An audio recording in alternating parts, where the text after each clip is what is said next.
pasa es que hay unos narcos ahí, narcotraficantes. Y cuando pasamos con las cámaras, pensaron que era por ellos. Entonces se movieron y uno salió corriendo por un lado y el otro salió para otro lado.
Las Brigadas Internacionales es la respuesta solidaria de los antifascistas de todo el mundo frente a la agresión de los militares sublevados y la derecha más reaccionaria de este país contra el gobierno de la República. Un gobierno que intentó llevar a cabo unas reformas en el ámbito de la educación, fue una renovación. Continuador ya tenía un germen anterior, que fue todo el movimiento en torno a la generación del 27, el rechazo a la corrupción de la monarquía en las guerras de África, en las guerras coloniales, donde la gente se moría más de enfermedades que como consecuencia de heridas. La República generó un movimiento de solidaridad y de simpatía hacia ellos que se canalizó a través de la presencia de las Brigadas Internacionales. Fueron unos 36.000 voluntarios de 53 nacionalidades y Albacete fue la sede.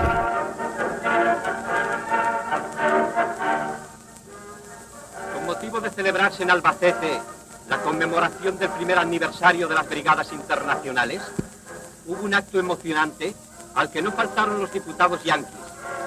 No podían dejar de rendir tributo a los antifascistas de todos los países que hace un año, al estallar la criminal sublevación militar apoyada por Hitler y Mussolini, vinieron a nuestro país para unirse a nosotros en nuestra lucha contra la reacción mundial.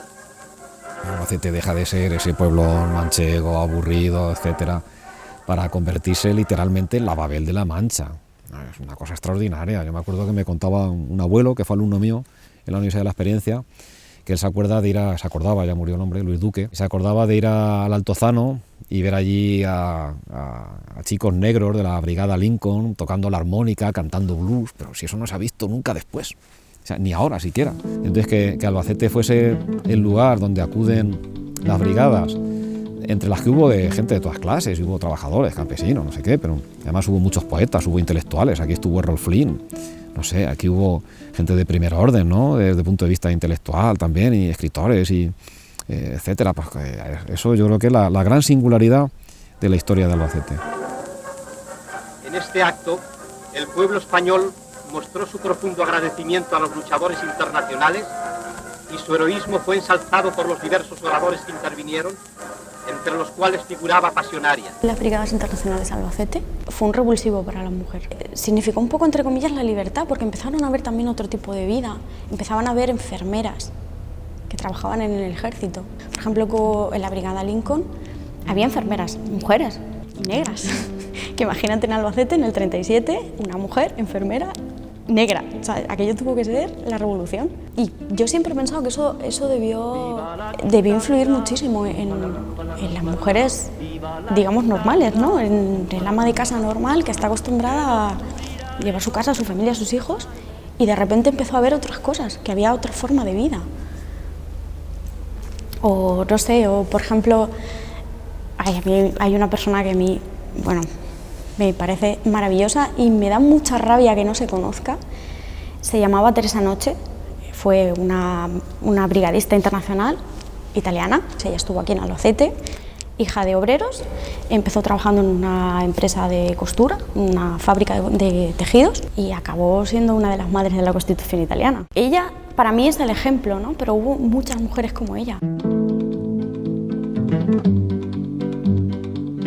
Las brigadas internacionales era la respuesta a la participación comparativamente, no tiene elementos para equipararlo unos a otros, la presencia de los italianos, que eran fuerzas regulares, y también las fuerzas regulares de la aviación de la Legión Cóndor alemana. Existía una desigualdad porque los brigadistas no eran profesionales, eran sobre todo obreros muy concienciados. También vinieron muchos ingleses, como consecuencia en un marco macroeconómico que era la crisis, el crash del 29, que generó también pues, un rechazo y un movimiento militante muy fuerte que se tradujo pues, en la llegada a España. ¡Viva la quinta brigada! ¡Rumba la rumba la rumba la! ¡Viva la quinta! Estaba en Estados Unidos cuando surge la guerra civil y cuando con un grupo de personas deciden que vienen a ayudar en la medida de sus posibilidades a esta guerra. Mi padre venía con la Lincoln, con la brigada Lincoln. Yo siempre lo he tenido como imagen y siempre he pensado, no lo he llegado a conocer, siempre he pensado cómo me gustaría hablar con él, cómo me gustaría hablar con él. He soñado muchas veces con ese encuentro. Cuando en el 96 vinieron las brigadas internacionales, yo estaba en la estación. Y cuando yo iba bajando, porque sabía que si mi padre venía, yo lo iba a reconocer inmediatamente. Y aquel día lloré yo lo infinito porque mi padre no llegó.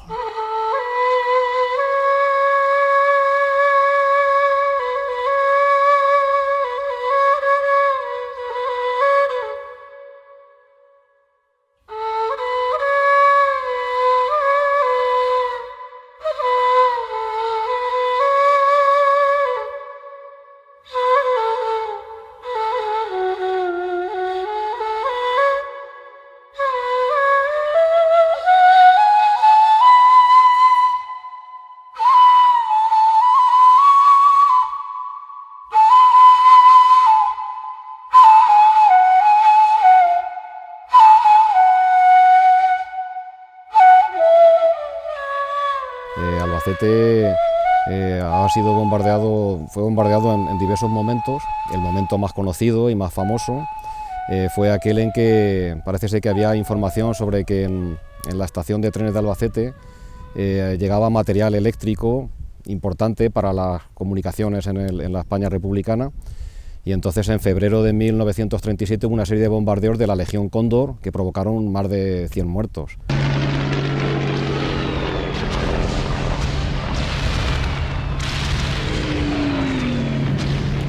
Cuando empiezan a bombardear antes de venir a Albacete, y eso es muy importante, empiezan bombardeando el Pozuelo, Balazote, Barrás, La Roda, La Gineta. Estas poblaciones que tenían un interés estratégico. La Roda había también un acuartelamiento de las brigadas, La Gineta estaba muy cerca, pero ¿y Balazote? Barrás había un aeródromo. ¿Y el Pozuelo? Cuando le preguntas a la gente mayor, que todo el mundo sabía que tiraron 5 bombas, que de haber explotado el pueblo del Pozuelo no existiría, le preguntas y le dices, ¿y por qué cree usted que bombardearon el Pozuelo? Y dice, no lo sé.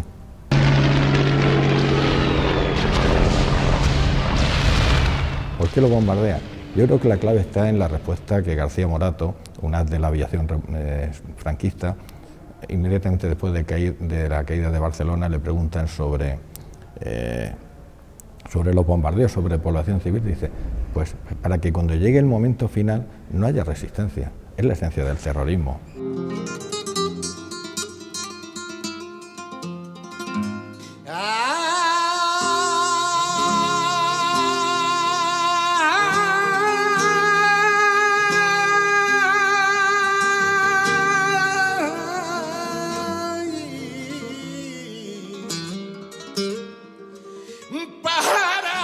Desmoralizar, crear además reacción. Esos argumentos que nos bombardean porque están aquí las brigadas, nos bombardean porque esto es un sitio importante para el gobierno de la República.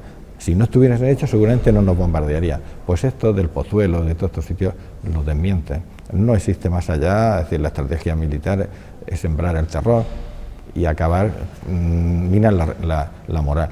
Es como cuando acaba la guerra y a los presos les hacen levantar el brazo, les hacen oír misa, los colocan por todos lados el escudo de los vencedores, es humillarlos, porque lo que quieren es que ni ellos, ni sus familias, ni todas las generaciones que puedan llegar, se opongan a nada, sean sumisos. Y ese es el gran triunfo que tuvo la dictadura, y lo sigue teniendo. Queda grabado, porque a lo mejor ahora se te olvidan más las cosas, pero los recuerdos de cuando eres niña no se te mataron olvidan. a mi padre, que estaba mi madre encerrada, y cuando fueron a decirle para que se despidiera y no le dejaron de llorar, dijeron que ni una lágrima. que si se le Es que cae es una muy lágrima duro. va detrás de usted. Es que es muy duro, ¿no? Eso le dijeron a mi madre. Si se le cae usted una lágrima, va usted detrás de su marido.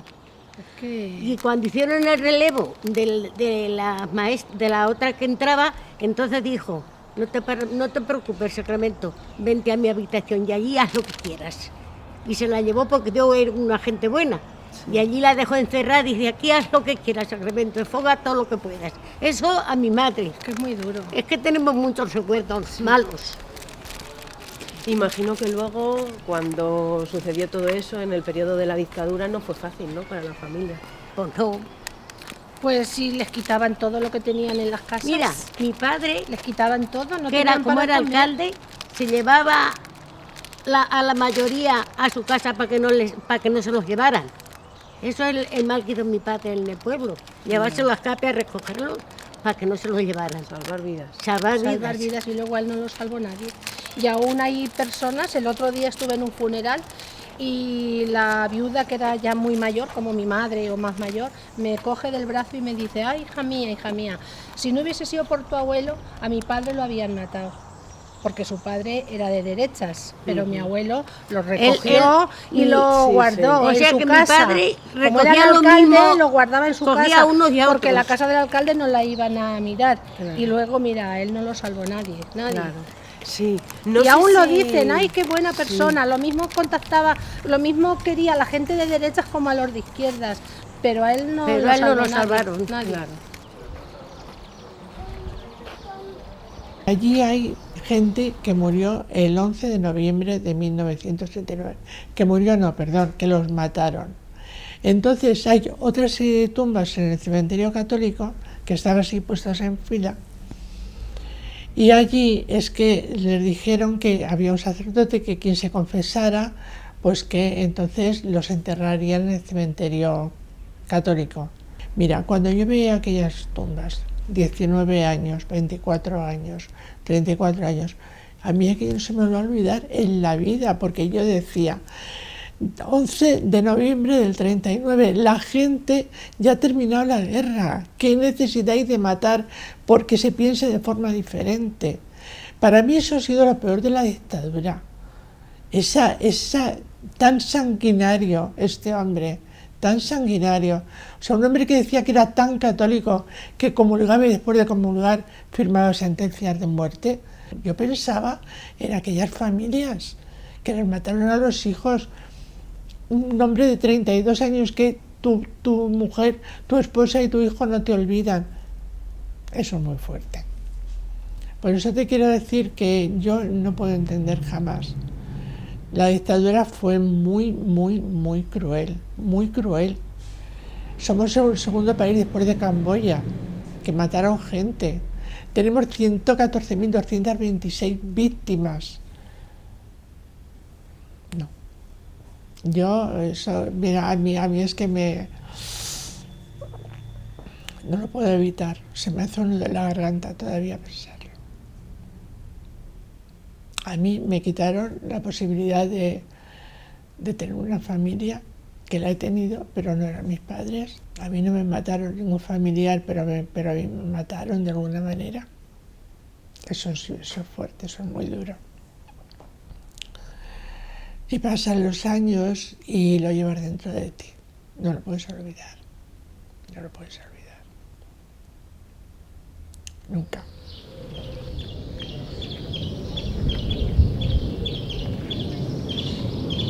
Cuando los ecos de los totalitarismos que creíamos apagados vuelven a resonar por todo el mundo, mientras crecen como las malas hierbas el racismo y la xenofobia, debemos redoblar nuestros esfuerzos por construir república, es decir, por literalmente defender lo público, lo de todos y todas, independientemente de nuestro sexo, credo, raza o procedencia.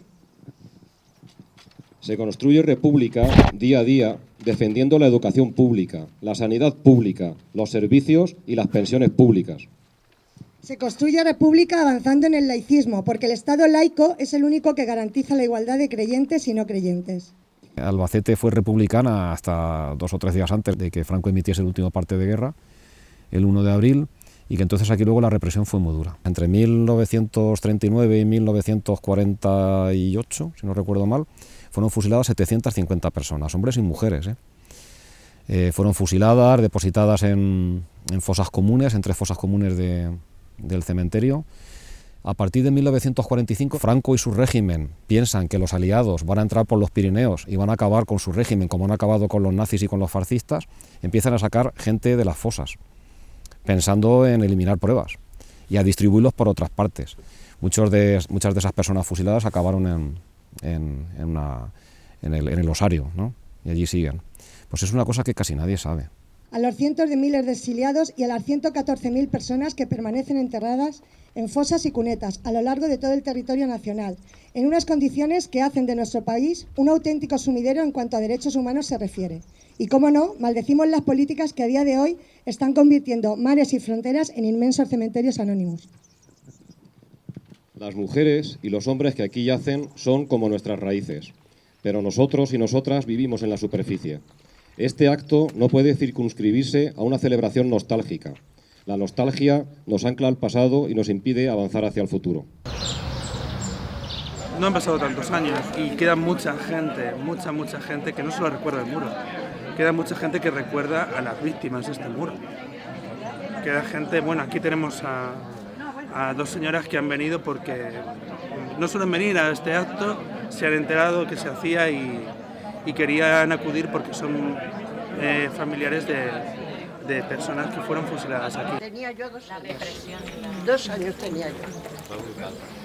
Lo metieron en una fosa común y a los 7 años lo sacaron. Lo de siempre. Y está enterrado en una fosa que tenía él. Además estaba solamente con un pie. Y usted sí le dio explicaciones. Y siempre está pensando yo, porque yo siempre paso por aquí, sí, pero ahora he pasado por aquella esquina, digo, yo tengo que acercarme, tengo que manifestarme.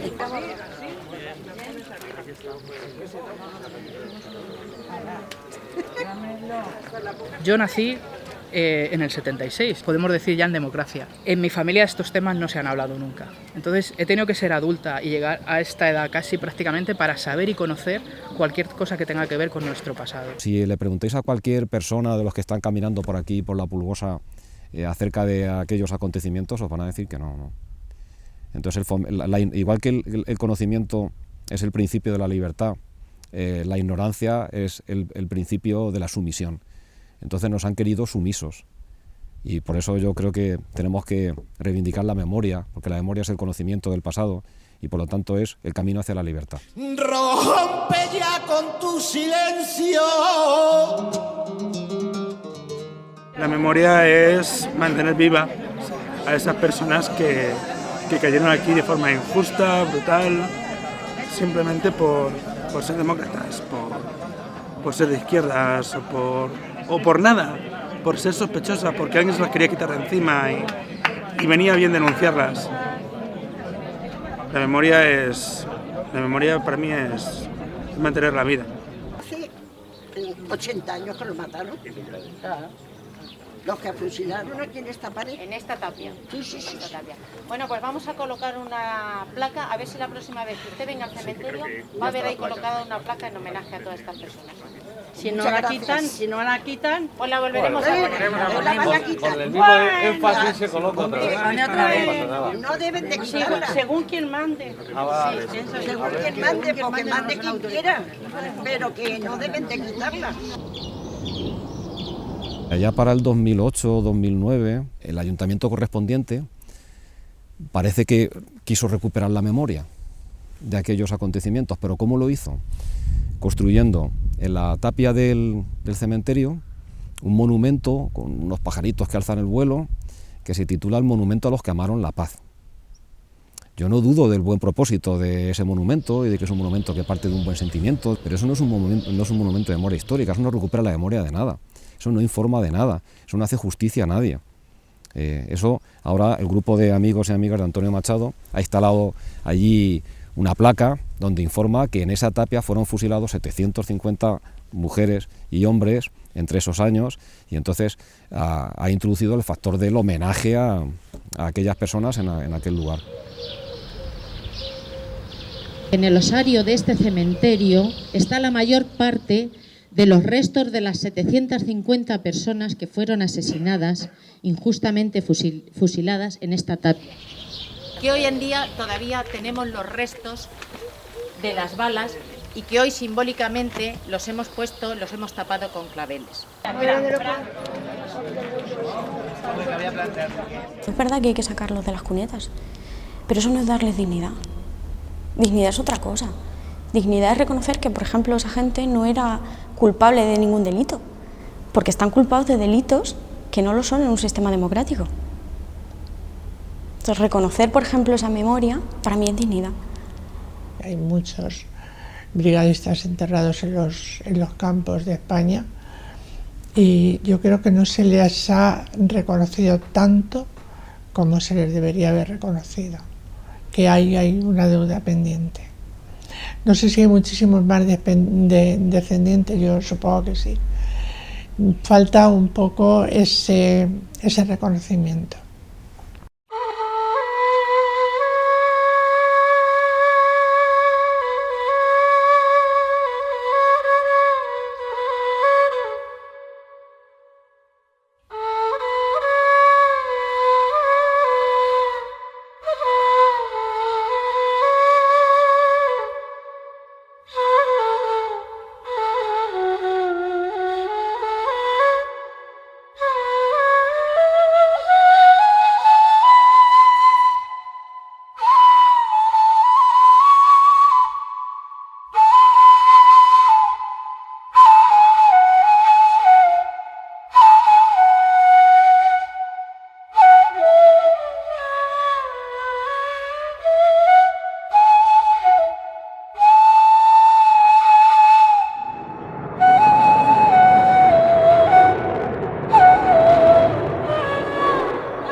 Al inicio de la guerra existían dos aeródromos, uno que era el de la Torrecica y otro que había sido una escuela, como un aeroclub, pero de muy poca presencia en los llanos.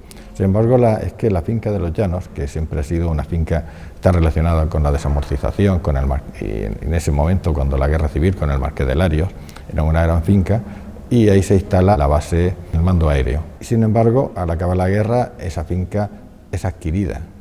Existe un expediente completo, eso es una compra por parte del Ejército del Aire, y es un espacio, me gustaría alguna vez saber exactamente la superficie que ocupa. Bueno, se podría saber a través del expediente, pero la realidad es que si juntan la base con la maestranza aérea, que se comunican, están unidas, aunque separadas por una valla, pero es un mundo hermético, es decir, a veces ves en algún centro comercial, algún militar, pero no se le ve.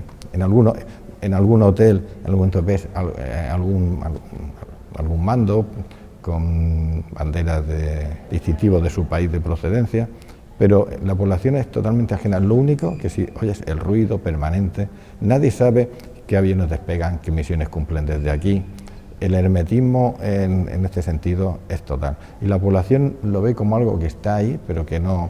Hombre, sí que se recuerdan después del referéndum de la OTAN, pues esas marchas hacia la base de los llanos, como hicieron en todos los sitios, con el eslogan aquel, pase lo que pase, vamos a la base, y que OTAN no, base fuera, pero que al final, ¿qué ha quedado? Pues ahí están. Van a estar muchos años y yo creo que sería algo así como la derrota de la razón civil, la que es la que vivimos. No entiendo que los aviones sobrevuelen la ciudad, los aviones militares cargados de bombas, sobrevuelen colegios y la propia ciudad.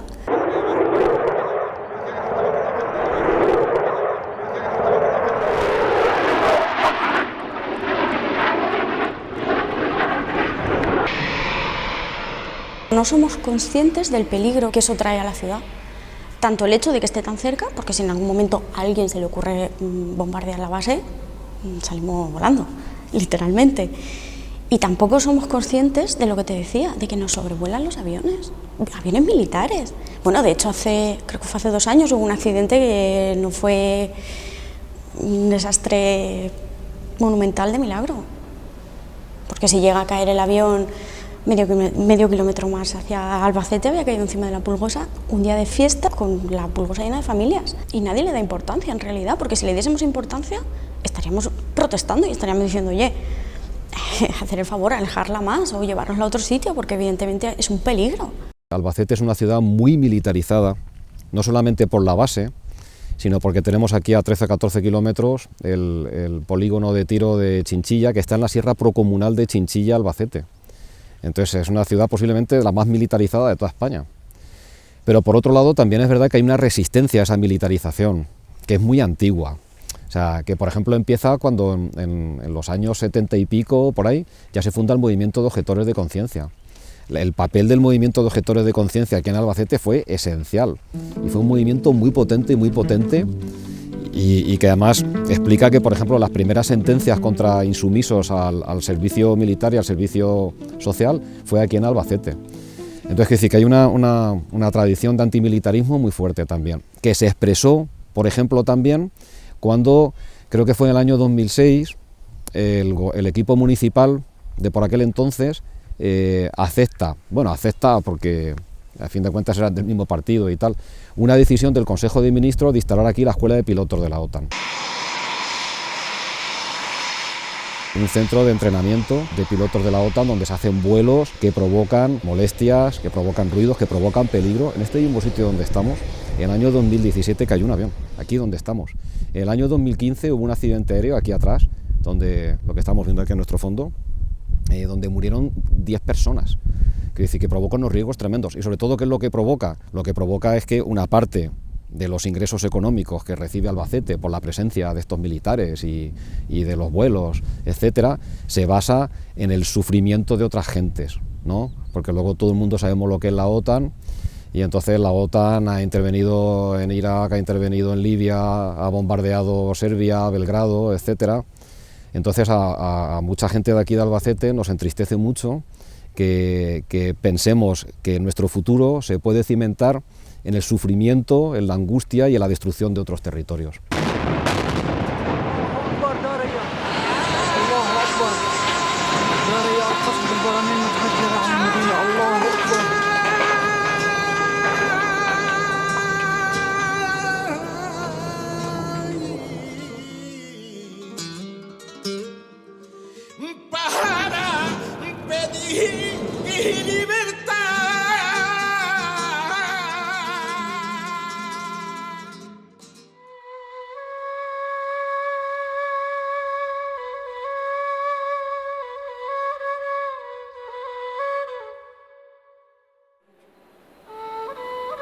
¿Qué hay bajo el cielo de Albacete?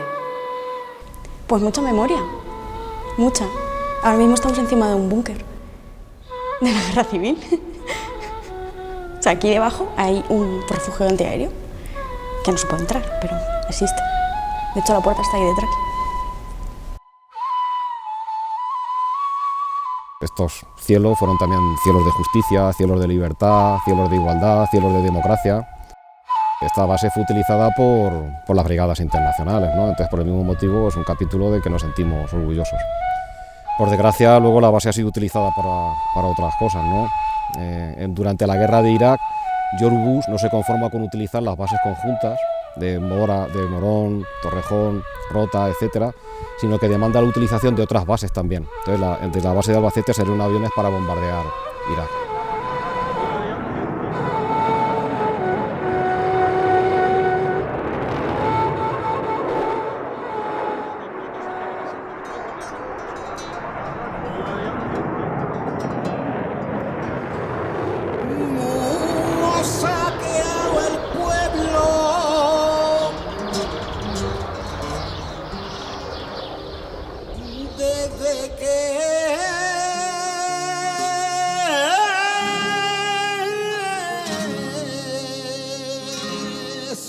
El sol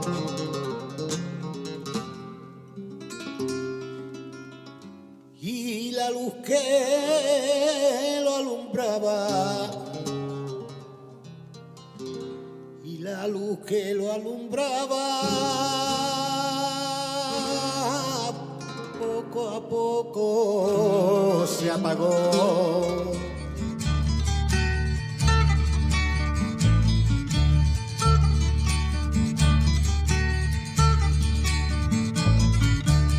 Gritos del pueblo me llevan, gritos del pueblo me arrastran, me esparcen el corazón y me aventan la garganta. Los bueyes doblan la frente, impotentemente mansa, delante de los castigos, los leones la levantan. No soy un pueblo de bueyes, que soy un pueblo que embargan. Yacimientos de leones, desfiladeros de garras y cordilleras de toros con el orgullo en el asta. Nunca pedraron los bueyes en los páramos de España, que aprovechar un yugo sobre el cuello de esta raza. Quien ha puesto al huracán, jamás ni yugos ni trabas, al rayo retuvo, prisionero en una jaula. Asturianos de braveza, vascos de piedra blindada, valencianos de alegría y castellanos del alma, labrados como la tierra y airosos como las alas, andaluces de aceituna, nacidos entre guitarras y forjados en los yunques torrenciales de las ansias, extremeños de centeros, gallegos de lluvia y calma, catalanes de firmeza, aragoneses de casta, murcianos de dinamita, brutalmente propagada, leoneses navarros dueños del hambre, sudor y el hacha, reyes de la minería,